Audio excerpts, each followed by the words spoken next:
Hey world, it's me, Mr. Harmon, and we created this, or printed this balloon car. I added wheels from my dragster module. Couldn't get it to hold air for a while, but check this out.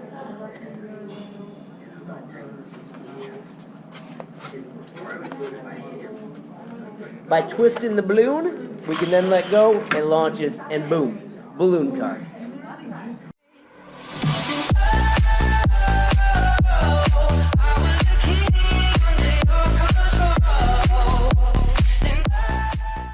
Hey world, it's me, Mr. Harmon, and we printed this sweet little car last week, and we could not find a way to make the balloon hold its air until it was ready to go.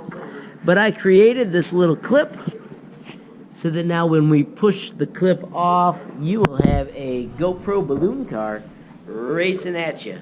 And here we are with test number 1. Succeed or fail, moment of truth. Now